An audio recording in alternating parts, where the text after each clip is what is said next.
हथियारों से लड़ी जाने वाली लड़ाई बार बार लड़नी पड़ती है, पर बुद्धि हमेशा बल पर भारी पड़ती है। ऐसे बुद्धि के राजा 21वीं सदी के चाणक्य, हमारे देश के जेम्स बॉन्ड अब काल्पनिक चरित्र नहीं रह गया, असली के जेम्स बॉन्ड अजीत डोवाल प्रधानमंत्री के बाद कहा जाता है कि दूसरे सबसे शक्तिशाली व्यक्ति हैं। सीधा कैबिनेट मिनिस्टर का दर्जा, पर पीएमओ को सीधा रिपोर्टिंग, बीच में कोई नहीं। कीर्ति चक्र, प्रेसिडेंट पुलिस मेडल। अगर पाकिस्तान इनके नाम से डरता है, क्यों डरता है, क्यों घबराता है, क्यों पाकिस्तान के विदेश मंत्री, रक्षा मंत्री सब इसी की बात करते हैं। ये अजीत डोवाल की स्ट्रैटेजी, ये अजीत डोवाल नहीं होता तो क्या होता, अजीत डोवाल के कारण हो गया ये। डोवाल कौन है अजीत डोवाल? नमस्कार, मैं Vivek Bindra, founder and CEO बड़ा बिजनेस.com। नीचे एक तो अजीत डोवाल के बारे में आज बात करेंगे खूब कमेंट बॉक्स में, क्या कौन सी स्टोरी उनकी कहानी पसंद आई, कई कहानियां बताने वाला हूं। एक ऐसे जासूस, एक कठोर जिंदगी जीने वाले वो जासूस जिन्होंने पुलिस की जिंदगी, आईपीएस ऑफिसर की, उसकी मलाई खा सकते थे, मलाई मार सकते थे, पर वो कठोर जिंदगी जी। चलो शुरुआत से शुरू करते हैं, बात अजीत डोवाल की करते हैं। जिस प्रकार कोरोना से बचने के लिए इम्यूनिटी का होना जरूरी है, उसी प्रकार इंटरनल सिक्योरिटी के लिए अजीत डोवाल बहुत जरूरी है। उत्तराखंड के रहने वाले पौड़ी गढ़वाल के 1945 में आजादी से पहले जन्म हुआ, आजादी से पहले, अभी तक पूरी तरह fresh and active. Indian army officer थे इनके पिता, और अजमेर मिलिट्री स्कूल में इन्होंने पढ़ाई करी। इंडियन पुलिस सर्विस 1968 में इन्होंने आईपीएस के रूप में ज्वाइन किया। कैडर मिला था केरला का, 37 साल की नौकरी में 7 साल पुलिस में रहे, बाकी उसके बाद आईबी, रॉ और क्या क्या किया जासूस बन के। 72 में उस समय चर्चा चल रही थी, नॉर्थ ईस्ट में चल रही थी इंसर्जेंसी, भयंकर आतंकवाद, बहुत परेशानी थी। हर राज्य वहां बोल रहा था मुझको अलग देश बना दो, मुझको अलग देश बना दो। वहां लाल डेंगा मिजोरम में बहुत शक्तिशाली हो चुके थे, लाल डेंगा की ताकत बढ़ चुकी थी, पैरेलल सरकार चला रहे थे। लाल डेंगा, समझना इस कहानी को, नाम आपने सुना होगा, लाल डेंगा का आतंक कितना हुआ करता था उस समय। नॉर्थ ईस्ट में मिजोरम इतना शोर हो गया कि दिल्ली में लोग घबराए थे, और तभी पूछा, वहां पे एक आईबी ऑफिस में मीटिंग बुलाई गई, कौन जाएगा देखने के लिए। सब चुपचाप इधर उधर देख रहे थे, और वहीं अजीत डोवाल अभी शादी करके लौटे थे, हनीमून पर जाने वाले थे, और वो बोले ठीक है मैं जाऊंगा मिजोरम, और मैं मिजोरम में समय लगाऊंगा। ये लाल डेंगा के साथ इन्होंने वहां पहले अंदर घुस गए, अंदर जाके देखा तकलीफें क्या है, इनकी समस्या क्या है, इनकी गोल प्रॉब्लम क्या है। घुस करके तब समझ आया लाल डेंगा के साथ 7 बड़े कमांडर्स थे, उसके 7 जबरदस्त कमांडर थे जो सारा गेम चला रहे थे। यानी कि लाल डेंगा की ताकत, जैसे याद है हातिम ताई में तोते के अंदर ताकत थी, लाल डेंगा की ताकत इन 7 कमांडर्स में थी। ये 7 कमांडर से नीचे नीचे जाके दोस्ती करते थे। इनकी खास बात यही कि दुश्मन के अंदर खेमे में जाके कुछ लोगों को दोस्त बनाए आते थे।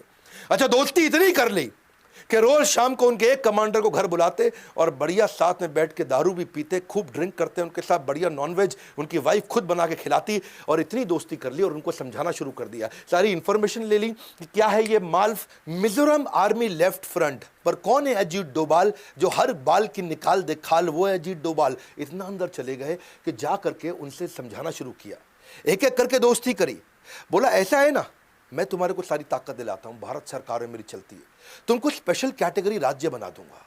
ऐसा कुछ करते हैं कि तुम्हारा यहां पे इलेक्शन करके तुम्ही को यहां मंत्री बना देते हैं, तुम्हारे ऊपर जो क्रिमिनल चार्ज है उस सारे को हटवा देते हैं, और तुम्हारे को नेबरिंग कंट्री के साथ में तुम्हारे लीगल अग्रीमेंट्स बनवा देते हैं। तुम्हारे राज्य में कोई घुसेगा तो उसको पासपोर्ट इलेक्शन कार्ड टाइप चाहिए, यानी कि वो सब सिस्टम भी बनाए रखते हैं। उन्होंने उनको इतना विश्वास दिलाया कि तुम्हें जो जो चाहिए मैं सब दिलाऊंगा, और कोई धन की कमी है तो वो भी दिलाऊंगा, स्पेशल स्टेट होने पे जो पैसा नहीं चाहिए वो भी दिलाऊंगा। और एक एक करके इन्होंने 7 में से 5 आदमी अपने साथ, क्षमा चाहता हूं 6 आदमी अपने साथ कर लिए। लाल डेंगा पड़ गया कमजोर, अब लाल डेंगा की चली नहीं, और वहां पॉलिटिकल पार्टी बनाने के लिए उन्होंने बोला लाल डेंगा तू आजा मेरे पास।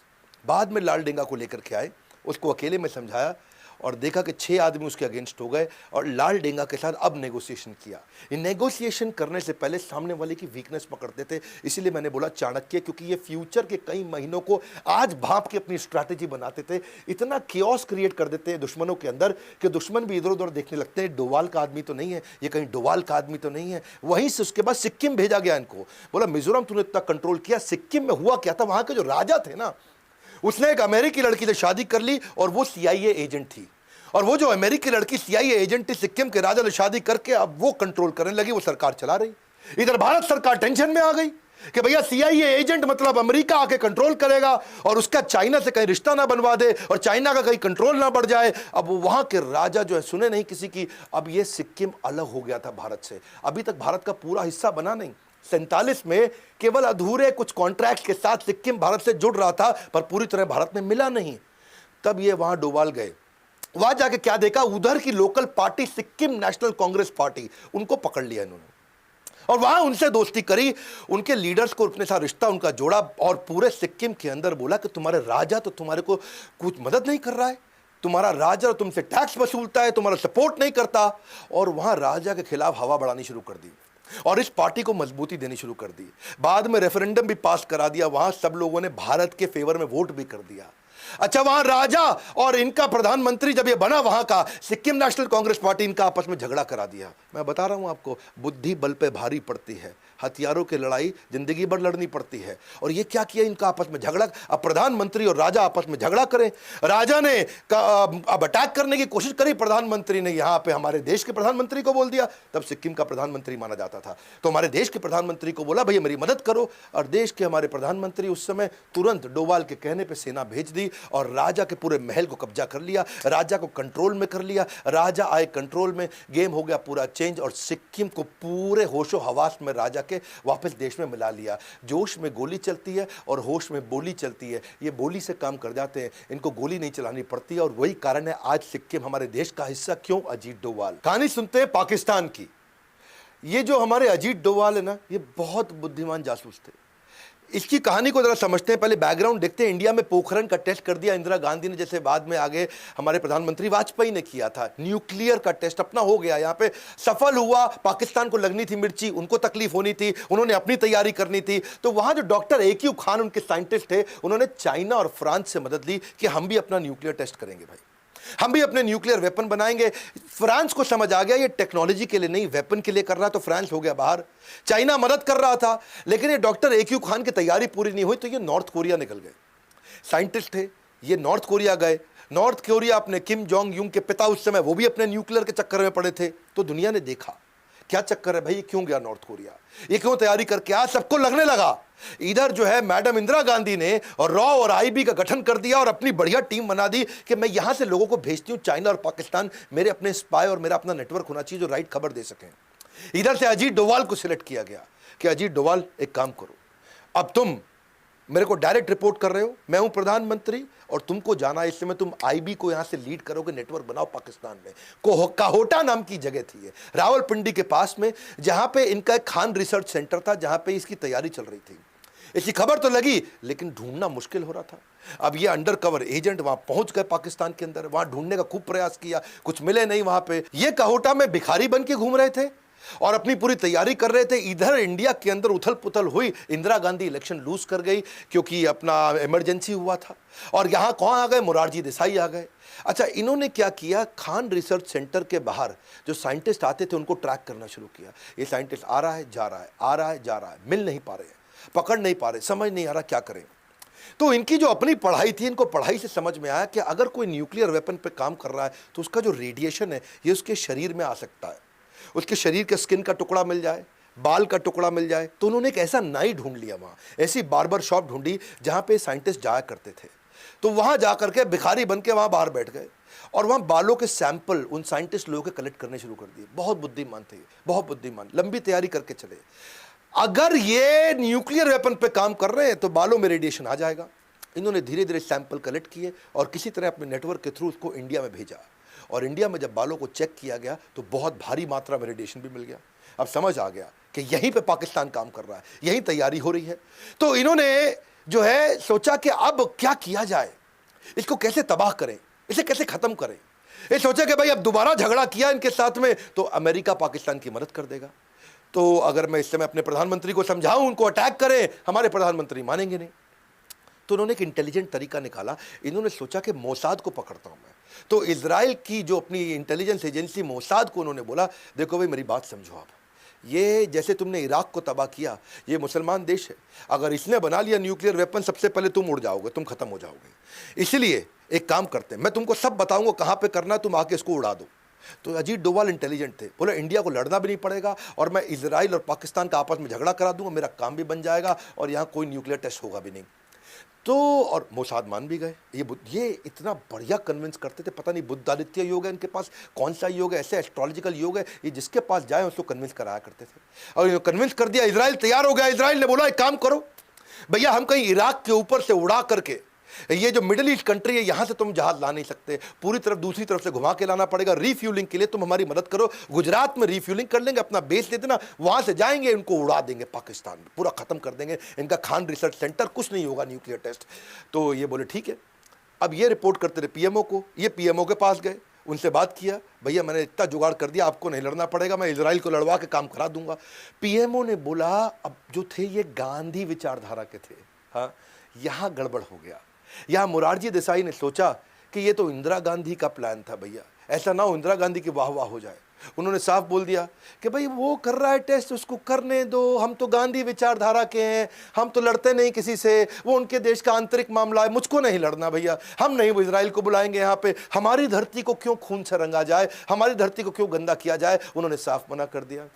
अब वहां मना कर दिया तो ये बड़े परेशान हो गए, क्या करें, इतना मुश्किल से बाल वाल निकाल के सब जुगाड़ करके इजराइल को समझा के कराया, लेकिन ये हार कहाँ मानने वाले थे। कल की सुरक्षा के लिए सबसे अच्छी तैयारी रहे, विनम्रता से ही सही मगर कोशिश जारी रहे। इन्होंने कोशिश करते रहे।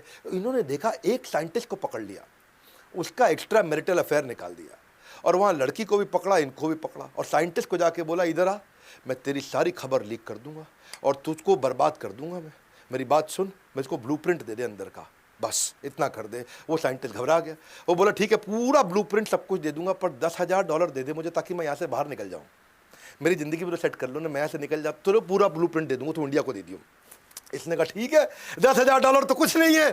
इन्होंने अपना फिर फ़ोन लगाया वहाँ पीएमओ को, हाँ जी $10,000 दे दो, काम हो गया हमारा, कैश में जाएगा पैसा, हाँ तो वैसा ही जुगाड़ चाहिए इनको। तो वहाँ पे मोरारजी देसाई ने फिर मना कर दिया। मोरारजी देसाई बोले ऐसे थोड़ी होता है, हमारे पास तो बजट भी नहीं है जी, हमारे पास पैसा भी नहीं है, और हम क्यों ये सब काम करें, जो पाकिस्तान को करना है वो अपनी धरती पे कर रहा है, हम अपनी धरती पे कर रहे हैं, वो उनका आंतरिक मामला है। मोरारजी देसाई ने फिर से मना कर दिया। अब यहाँ पर परेशान हो गए। अच्छा इधर हमारे रॉ के चीफ अरिन का वो परेशान हो गए, वो बोले मोरारजी देसाई जी ये क्या तरीका हुआ, हम लोगों ने अपने स्पाई नेटवर्क को जान खतरे में डाल के इंफॉर्मेशन ला रहे हैं। सोचो सर आपको ब्लूप्रिंट मिल गया तो आप क्या क्या कर सकते हो, आपको सब पता चल जाएगा उनके बारे में। इन्होंने मना किया, उसने रिजाइन कर दिया। अच्छा अरिन खान ने यहाँ रिजाइन किया, लेकिन वो वहाँ हार नहीं माने। अजीत डोवाल फिर भी वहाँ लगे रहे। अजीत डोवाल ने वहाँ और तैयारियां करी कि मैं कैसे मैं इसको नेस्ते नाबूद करूं, कैसे इसको ख़त्म करूं कैसे। पर इतने में क्या हुआ, इनके जो यहाँ पे नए राष्ट्रपति यानी कि अभी आर्मी के थे, वो आकर के प्रो डिक्टेटर जिया उल हक, उन्होंने कंट्री को, पाकिस्तान को अपने कंट्रोल में ले लिया। लेकिन वो चाहते थे आजू बाजू के देशों से रिश्ता ठीक बना रहे, थोड़े धार्मिक थे, सबसे प्रेम से बात किया करते थे। कभी श्रीलंका के प्राइम मिनिस्टर को फ़ोन करें, कभी बांग्लादेश में करें, कभी फ़ोन करें नेपाल में, तो इंडिया में फ़ोन लगाए कभी कभी। अच्छा यहाँ पे जब मोरारजी देसाई से बात किया, मोरारजी देसाई अपने शाम को अपनी अलग आनंद में जीवन जी रहे थे, और वहाँ मोरारजी देसाई फ़ोन पे बात करते वक्त उन्होंने इनको बोल दिया, तुम क्या समझ रहे हो जिया उल हक, हमने कच्ची गोलियां नहीं खेली, हमें सब पता है तुम कहोटा में क्या कर रहे हो। और वहाँ जिया उल हक परेशान, वो कहा ये क्या हो गया, इसको कैसे पता, तुम क्या न्यूक्लियर वेपन बना रहे हो, तुम्हारे कितने साइंटिस्ट हैं, वहाँ क्या क्या तैयारी करी, तुम्हारे खान रिसर्च सेंटर में क्या हो रहा है। हम कच्ची गोलियां नहीं खेलें जिया उल हक, हमारा भी नेटवर्क है तुम्हारे यहाँ पे, हाँ जरा कंट्रोल में रहो जिया उल हक। जिया उल हक परेशान। ये हमारे देश के या दुनिया के किसी भी देश के प्रधानमंत्री के द्वारा की गई लगभग सबसे बड़ी गलती थी। और यहाँ जिया उल हक ने क्या किया, ये बहुत गुस्से में आ गए, वापस आए। सोचो इतना कॉन्फिडेंशियल प्रोग्राम किसी को नहीं पता दुनिया में हम कर रहे हैं, और यहाँ इनके प्रधानमंत्री को पता है। इन्होंने ढूंढ ढूंढ के हमारे नेटवर्क के आईबी के एजेंट्स, ढूंढ ढूंढ के हमारे रॉ के एजेंट्स को पकड़ पकड़ के निकाल के मारा, और कईयों को मारा, और सब बेचारे मार दिए गए। पूरा नेटवर्क वहाँ नेस्ते नाबूद हो गया, सब खत्म हो गया।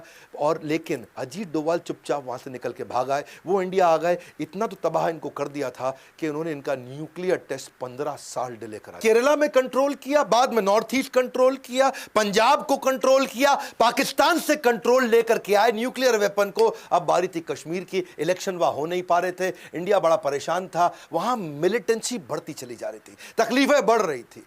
कूका पारे नाम का वहाँ एक आतंकवादी हुआ करता था, जो पहले फोक सिंगर था, लोग उसको बड़ा फॉलो करते थे, और वो पाकिस्तान से फंडेड था। उनको आर्म्स, एमिनेशन, असला, बारूद, पैसा सब पाकिस्तान देता था कि इंडिया में डिसरप्शन क्रिएट कर दे।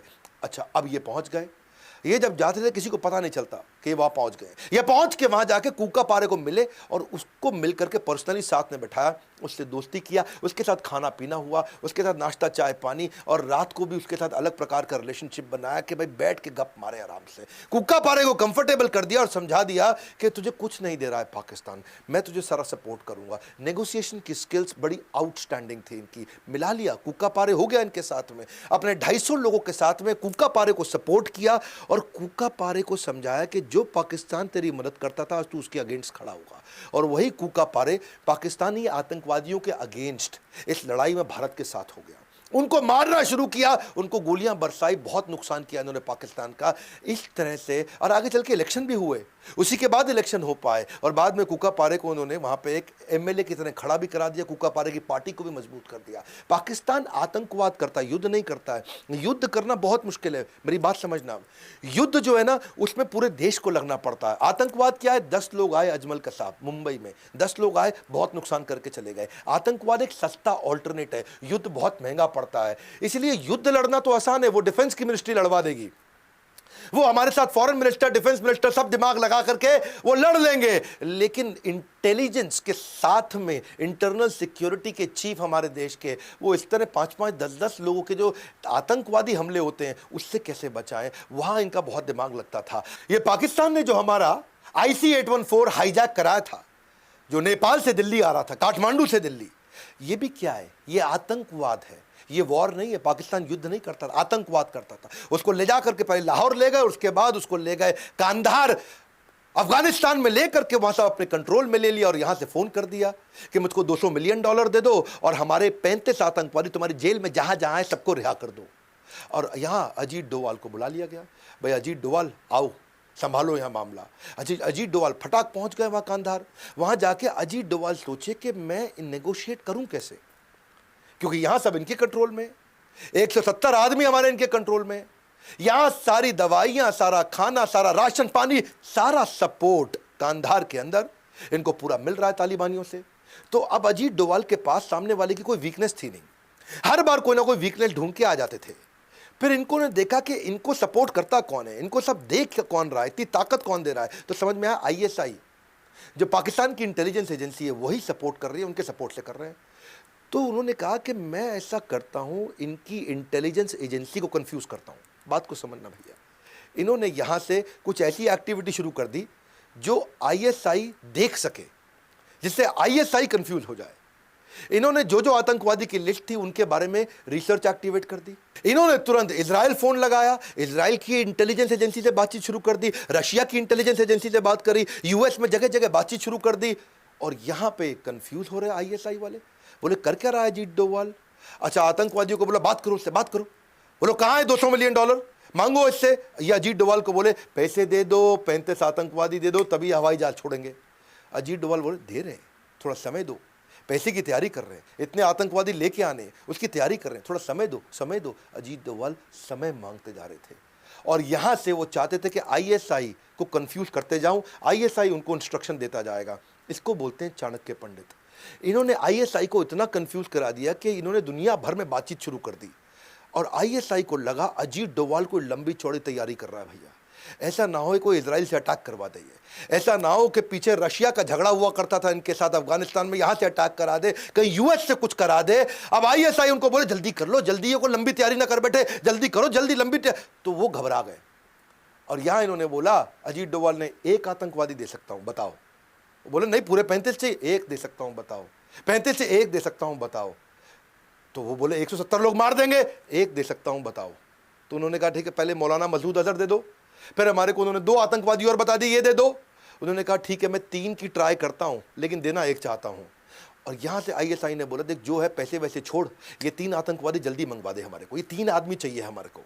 और बस वही हुआ, वो घबरा गए और फटाफट इन्होंने उनकी साइकोलॉजी से खेला, नेगोशिएट किया, 35 की जगह केवल 3 दिए, $200 मिलियन की जगह कुछ नहीं दिया। और सारे के सारे 170 के 170 लोगों को खाली एक का देहांत हुआ था, बाकी सबको हवाई जहाज में लेकर चुपचाप वापस इंडिया आ गए। ये थे अजीत डोवाल। बोला एक से ज़्यादा नहीं देना चाहता था वो, तो यहाँ पे पूरे देश का प्रेशर हुआ पड़ा था। वाजपेयी साहब बोल रहे थे जो मांग रहे हैं दे दो, लेकिन जल्दी अपने लोगों को ले आओ, अपने लोगों को ले आओ।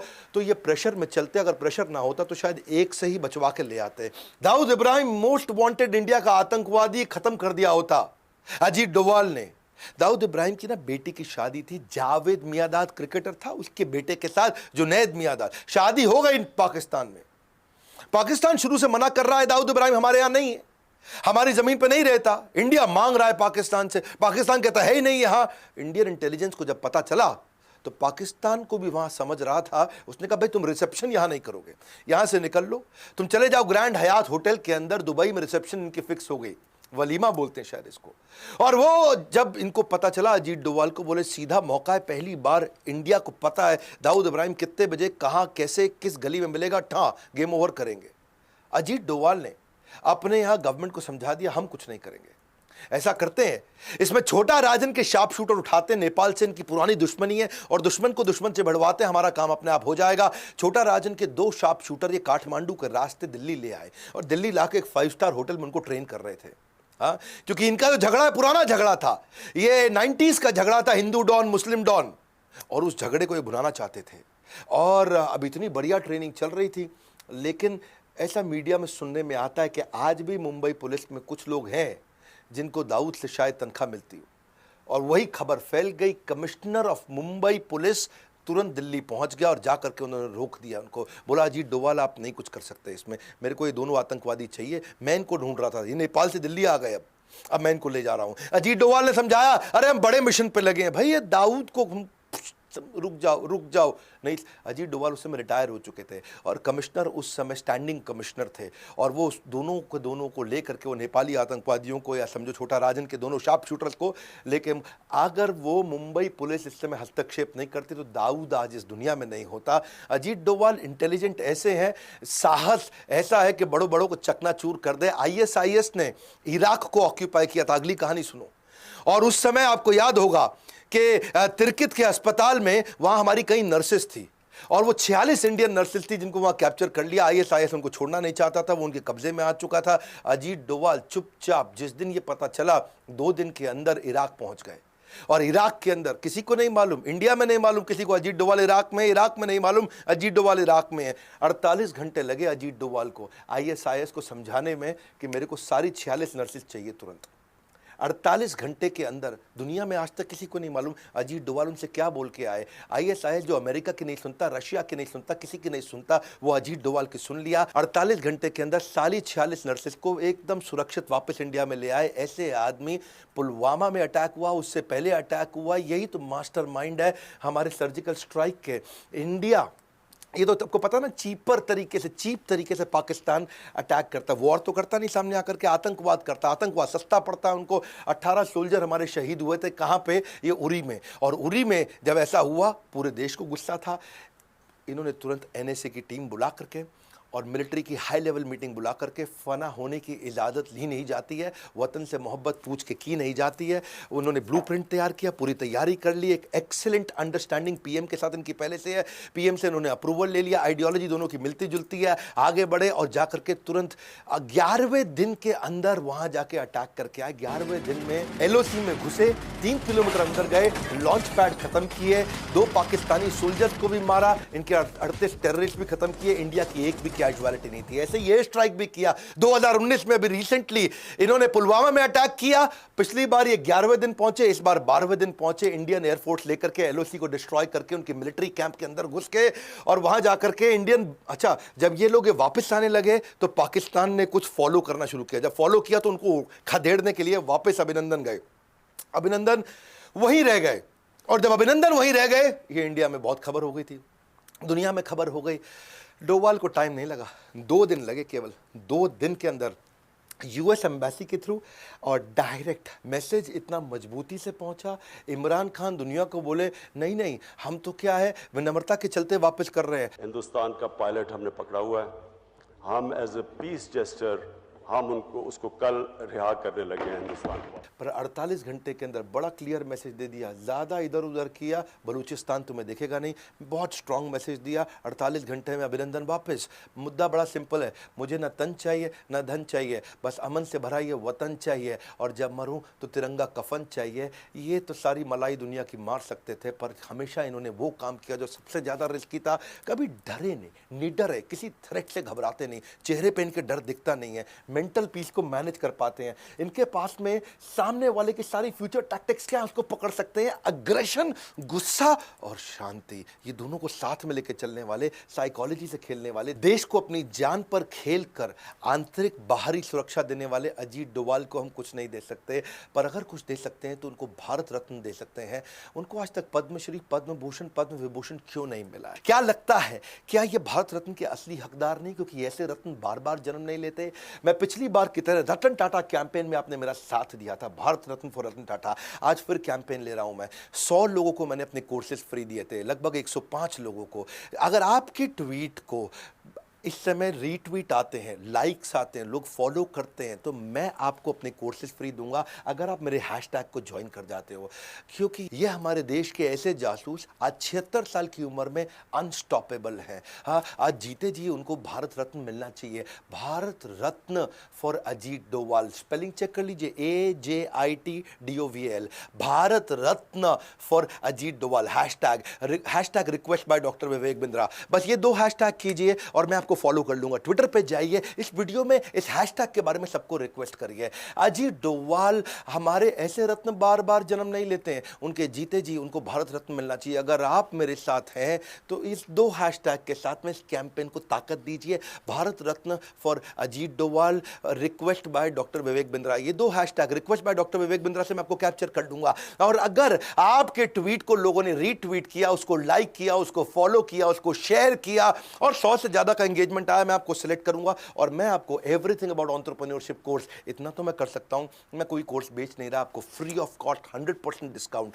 100% फ्री ऑफ कॉस्ट, कोई कैशबैक, कोई लेफ्ट राइट नहीं, ये मेरा आपको गिफ्ट होगा। क्या आप और मैं इतना कर सकते हैं अपने देश के अजीत डोभाल जी, जिन्होंने, इससे क्या इंस्पिरेशन होगा, देश का कैरेक्टर बिल्ड होगा, जो देश के लिए काम कर रहा है। बाकी के लोग जो आज बड़े बड़े IAS IPS ऑफिसर्स हैं, उनके लिए भी इंस्पिरेशन होगा। अगर देश के लिए कुछ करोगे तो देश आपको रेसिप्रोकेट करता है। इस वीडियो को शेयर कर दो, अजीत डोभाल जी के वीडियो को शेयर करो। एक एक कहानी मैं आपको डिटेल में बताना चाहता था और बताऊंगा अगली दफा। लाइक करके उत्साह बढ़ाइए फ्री वीडियोस पे। कमेंट बॉक्स में बताइए अजीत डोभाल जी की कौन सी स्टोरी आपको इंस्पिरेशनल लगी, नीचे आ जाइए कमेंट बॉक्स में और हैशटैग कैंपेन को पॉपुलराइज करते हैं। हमारे साथ जुड़े रहने के लिए, अजीत डोभाल जी को भारत रत्न दिलाने के लिए आप सबका हृदय की गहराइयों से प्रेम पूर्वक बहुत बहुत धन्यवाद।